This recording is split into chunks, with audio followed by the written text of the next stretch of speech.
एक बार फिर से आप सभी का स्वागत है मेरे प्यारे दोस्तों आपके अपने यूट्यूब चैनल पर। मेरे प्यारे दोस्त, अगर आपने में फर्स्ट ईयर में हैं और आपने शिक्षा शास्त्र ले रखा है तो इस वीडियो को पूरा देखिएगा, क्योंकि वीडियो आपके लिए काफ़ी ज़्यादा इम्पोर्टेंट होने वाली है और वीडियो में काफ़ी ज़्यादा मज़ा भी आने वाला है। इस वीडियो के अंतर्गत हम बात करेंगे शिक्षा शास्त्र के द्वितीय प्रश्न पत्र के बारे में। उसमें जो पहला चैप्टर आपका जाता है शिक्षा मनोविज्ञान, उसकी अर्थ, आवश्यकता, क्षेत्र, पद्धति एवं कार्य, इन सारी चीज़ों के बारे में क्या करेंगे हम लोग चर्चा करने वाले हैं। ठीक है, तो वीडियो को पूरा देखिएगा। तो सारी चीज़ों के बारे में तो एक ही वीडियो में चर्चा नहीं हो पाएगी, क्योंकि जो आपका चैप्टर है वो काफ़ी ज़्यादा बड़ा है। तो इनको 2 से 3 वीडियो में ख़त्म करने का प्रयास करेंगे, जिससे आप भी इन चीज़ों से रिलेशन बना पाएँ और समझ पाएँ अच्छे से। तो इसलिए चलिए वीडियो को स्टार्ट करते हैं। बात करें, आज हम देखने वाले हैं शिक्षा मनोविज्ञान का अर्थ क्या होता है, ठीक है, और शिक्षा मनोविज्ञान की परिभाषा क्या होती है। इन चीज़ों के बारे में क्या करेंगे, चर्चा करेंगे। वीडियो को चलिए देखते हैं। बात करें, शिक्षा मनोविज्ञान जो है 2 शब्दों से मिलकर बना है। पहला तो शिक्षा और दूसरा क्या है मेरे प्यारे दोस्त, मनोविज्ञान। इन 2 शब्दों पर विचार कर लेने के पश्चात ही हम शिक्षा मनोविज्ञान के अर्थ को भली भांति समझ सकते हैं। अर्थात कहने का ये प्रयास किया जा रहा है कि पहले हम शिक्षा का अर्थ समझ लेते हैं, फिर मनोविज्ञान का अर्थ समझ लेते हैं। तो जब दोनों चीज़ों के अर्थ के बारे में समझ में आ जाएगा तो शिक्षा मनोविज्ञान के अर्थ के बारे में हमें ऑटोमेटिक जानकारी प्राप्त हो जाएगी। तो चलिए देखते हैं, पहले शिक्षा क्या है, शिक्षा के बारे में पढ़ लेते हैं। देखते हैं, शिक्षा जो है, शिक्षा बालक के सर्वांगीण विकास का सर्वोत्तम साधन है। सर्वांगीण मतलब होता है कि सभी तरीके से विकास किया जाए बालक का। तो जो बालक होता है वो डेवलप जो करता है, उसका कौन सा सबसे महत्वपूर्ण और सबसे इम्पोर्टेंट साधन कौन सा है, शिक्षा है। ठीक है, उसके व्यक्तित्व के पूर्ण विकास का सोपान है। अब सोपान का मतलब होता है सीढ़ी, ठीक है। तो एक तरीके से जो उसका व्यक्तित्व होता है बालक के, उसका जो व्यक्तित्व है उसके विकास करने की जो सबसे बड़ी सीढ़ी है, जो सबसे अच्छी सीढ़ी, वो क्या कहलाती है, शिक्षा कहलाती है। शिक्षा बालक में अंतर्निहित शक्तियों को उभार कर उन्हें पूर्ण विकसित करती है। तो बालक के अंदर जो मेरे पास दो शक्तियां पाई जाती हैं, कुछ बालक मतलब बालक होते हैं जब पैदा होते हैं तो उनके अंतर्गत कुछ शक्तियां पाई जाती हैं, तो उनको क्या डेवलप करना। जैसे आपके अंदर ताकत है, आप हाथ चलाना जानते हैं, लेकिन बेकार का हाथ घुमाते रहें तो कोई मतलब निकलेगा नहीं निकलेगा। लेकिन अगर यही चीज़ आपको अच्छे से बताई जाए कि हाँ भैया जो है हाथ ऐसे चलाओ तो ये काम भी होता रहेगा और अपना आपका वर्क भी होता रहेगा, आपका हाथ भी चलता रहेगा। तो यही चीज़ें वहाँ पे क्या कराई जाती हैं, शिक्षा इसके इन चीज़ों को क्या करता है, डेवलप करता है। उसके अंदर जो शक्तियाँ होती हैं उनको क्या करता है, उभारता है और उन्हें विकसित करता है। ठीक है, दूसरे शब्दों में शिक्षा बालक के व्यवहार का परिष्कार है। ठीक है, मतलब कह रहे हैं कि जो बालक का व्यवहार होता है उसी को डेवलप करना ही क्या है, शिक्षा है, जो बालक तथा क्या करता है, समाज दोनों के लिए उपयोगी होता है। तो वो क्या हो जाता है, बालक और समाज के लिए दोनों के लिए उपयोगी हो जाता है। इस संबंध में डॉक्टर राधाकृष्णन ने लिखा है, शिक्षा को मनुष्य और समाज का निर्माण करना चाहिए।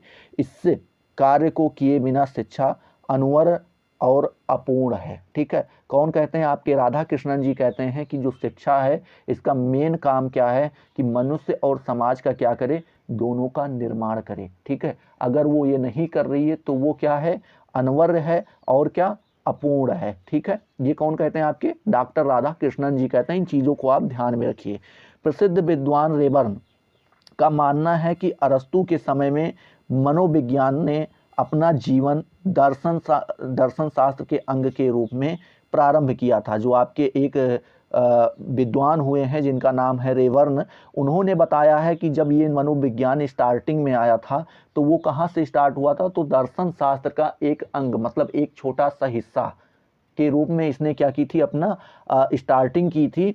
रेबर्न ने इस संबंध में कहा है, आधुनिक काल में एक परिवर्तन हुआ। मनोविज्ञान ने धीरे धीरे अपने विज्ञान को दर्शन से पृथक कर लिया है। मतलब कह रहे हैं कि जैसे जैसे समय बीतता गया, रेबर्न जी आगे वही चीज़ कहते हैं कि स्टार्टिंग में तो उसने दर्शन शास्त्र के एक अंग के रूप में अपना काम स्टार्ट किया था, लेकिन जैसे जैसे समय बीतता गया ये अपने आप को डेवलप करता गया और इसने अपने आप को शिक्षा दर्शन से अलग कर लिया और खुद एक विषय के रूप में हमारे सामने आया। ऐसा कौन कहते हैं, तो रेबर्न जी कहते हैं। ठीक है, तो आई होप आपको शिक्षा के बारे में मोटी मोटा जानकारी हो गई होगी। शिक्षा का काम क्या है?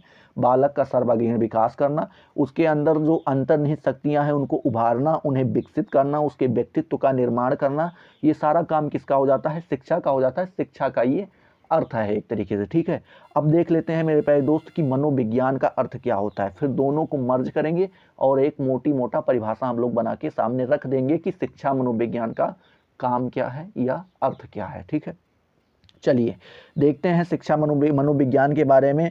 तो मनोविज्ञान अर्थात फिलॉसफी और साइकोलॉजी, यूनानी भाषा के साइके अर्थात आत्मा, जिसका अर्थ होता है आत्मा, तथा लोगस जिसका मतलब होता है ज्ञान या अध्ययन के शब्द से बना है।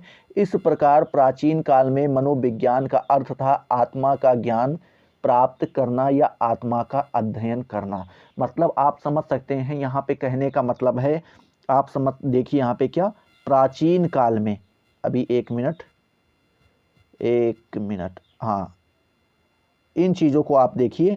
यहाँ पे ये क्या कह रहे हैं मेरे प्यारे दोस्त कि प्राचीन काल में, मतलब अभी इसका ये अर्थ नहीं है। तो प्राचीन काल में इसका अर्थ माना जाता था कि आत्मा का ज्ञान प्राप्त कर लेना या आत्मा का अध्ययन करना ही क्या कहलाता था? मनोविज्ञान कहलाता था। ठीक है, समय के परिवर्तन के साथ मध्ययुगीन दार्शनिकों ने मनोविज्ञान को मन या मस्तिष्क का विज्ञान बताया। तो जैसे जैसे समय बीतता गया, मध्यकाल का समय आया, जब मध्ययुगीन का समय था, तो उस समय के जो वैज्ञानिक हुए उन्होंने कहा कि ऐसा है, जो मनोविज्ञान है वो किसका विज्ञान है? मन का या फिर मस्तिष्क का विज्ञान है। लेकिन वहाँ पे भी बात रुकी नहीं, बात आगे बढ़ी। आई जब 16वीं सदी में विलियम वुड आदि विद्वानों ने मनोविज्ञान को चेतना का विज्ञान बताया। तो जैसे जैसे समय बीतता गया, 16वीं शताब्दी आई, तो आपके एक विद्वान हुए विलियम जेम्स, एक हुए विलियम वुड। उन्होंने क्या कहा कि ऐसा है, जो ये मनोविज्ञान है मेरे प्यारे दोस्त, ये किसका विज्ञान है? ये चेतना का विज्ञान है। ठीक है, लेकिन यहाँ पे भी बात नहीं रुकी, क्योंकि जो मन होता है मेरे प्यारे दोस्त, ये दो अवस्थाओं में पाया जाता है। एक चेतन अवस्था में पाया जाता है, एक अचेतन अवस्था में, जिसे हम हिंदी में होश और बेहोश कहते हैं। हिंदी में मतलब क्या, जर्नली वर्ड को इन वर्ड को यूज करते हैं कि आदमी होश में है या बेहोश में है। तो अगर हम इसको होश का विज्ञान कह देंगे, अर्थात चेतना का विज्ञान कह देंगे, तो मन का जो दूसरा हिस्सा है अचेतन वाला, बेहोश वाला, वो छूट जाएगा। तो इसलिए इन चीज़ों से भी लोग संतुष्ट नहीं हुए।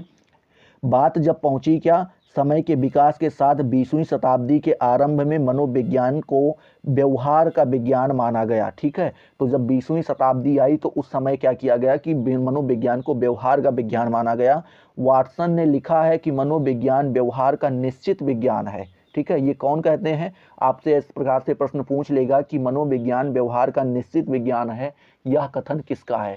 तो आपको बताना रहेगा। तो आपको बताना क्या रहेगा मेरे प्यारे दोस्त? ये वाटसन का कथन है। ठीक है, आज मनोविज्ञान का क्षेत्र इतना व्यापक हो गया है कि ज्ञान की कोई भी शाखा इससे दूर नहीं है। मनोविज्ञान के क्रमिक विकास के अध्ययन में यह स्पष्ट होता है कि मनोविज्ञान का अध्ययन पहले आत्मा के रूप में, फिर मन या मस्तिष्क के रूप में, पश्चात चेतना के रूप में और अब व्यवहार के रूप में अध्ययन किया जाने लगा है। ठीक है, तो इन चीज़ों को हम देख सकते हैं।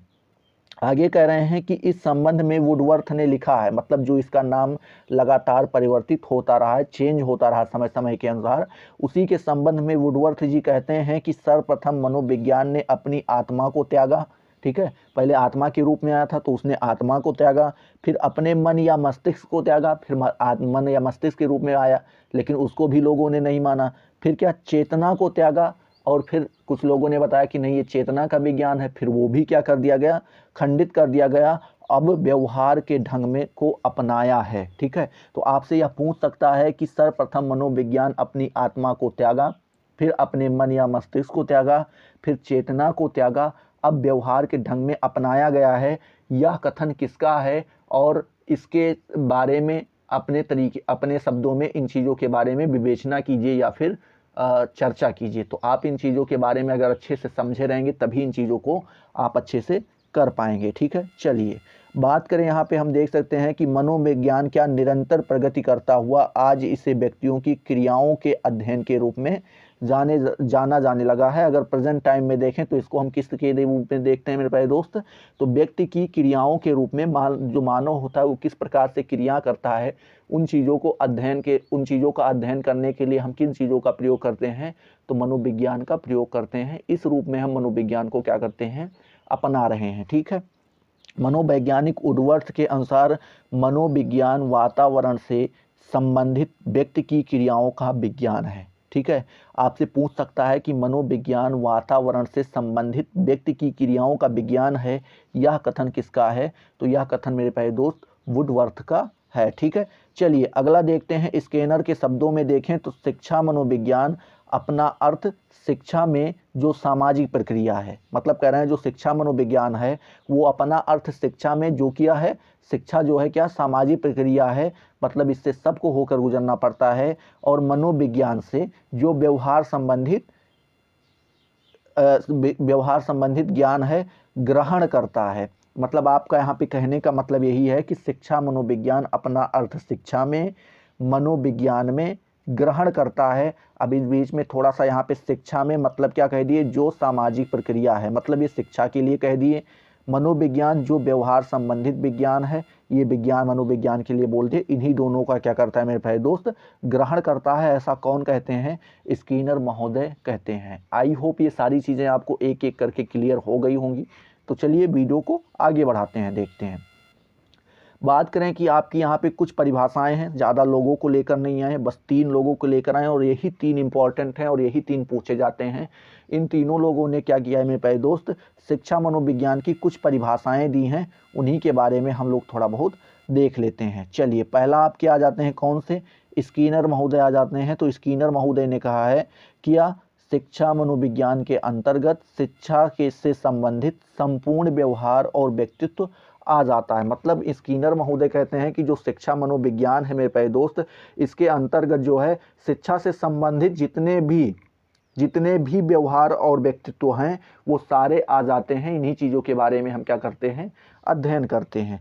आपके आगे दूसरे क्रो ने क्या कहा है कि शिक्षा मनोविज्ञान व्यक्ति के जन्म से वृद्धा तक सीखने के अनुभवों का क्या करता है मेरे प्यारे दोस्त, वर्णन और व्याख्या करता है। इन्होंने कहा कि जो शिक्षा मनोविज्ञान है, तो जब बालक पैदा होता है वहाँ से सीखना स्टार्ट करता है और जब तक वो मर नहीं जाता तब तक सीखता रहता है। तो जो चीज़ों को वो सीखता है, उन्हीं चीज़ों की हम जब व्याख्या करते हैं, उन्हीं चीज़ों का जब हम वर्णन करते हैं, तो वो क्या कहलाता है, वही बन जाता है हमारा शिक्षा मनोविज्ञान। ठीक है, आपके आगे प्रोफेसर ट्रो ने, उन्होंने कहा है कि शिक्षा मनोविज्ञान शैक्षिक परिस्थितियों का मनोवैज्ञानिक दृष्टि से अध्ययन है। मतलब जो आपके प्रोफेसर ट्रो जी आए, उन्होंने कहा कि जो शिक्षा मनोविज्ञान है वो क्या है कि शैक्षिक परिस्थितियां, मतलब शैक्षिक में कभी कभी क्या बाधाएं आ जाती हैं, कुछ चीज़ें होती हैं जिनका समाधान ढूंढना पड़ता है, समस्याएं बहुत सारी आती हैं, तो उन चीज़ों का समाधान करना, उन चीज़ों के बारे में चर्चा करना, किस तरीके से बच्चे को पढ़ाना है, किस तरीके से बच्चे को शिक्षा ग्रहण करवानी है, इन चीज़ों का अध्ययन ही क्या कहलाता है, इन चीज़ों का मनोवैज्ञानिक दृष्टि से अध्ययन ही क्या कहलाता है, शिक्षा मनोविज्ञान कहलाता है।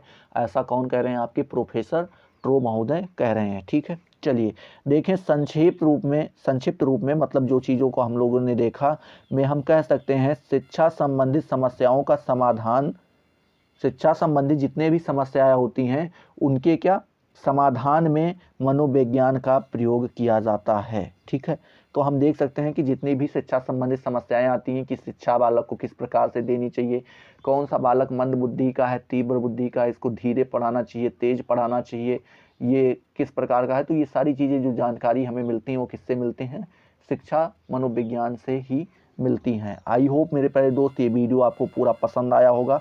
अगर पसंद आया तो फटाफट लाइक करो, अपने दोस्तों के साथ शेयर करो, कमेंट में आके ज़रूर बताओ कि वीडियो यह आपको कैसा लगा। ठीक है, चलिए अगले वीडियो में मिलते हैं, तब तक के लिए जय हिंद, जय भारत।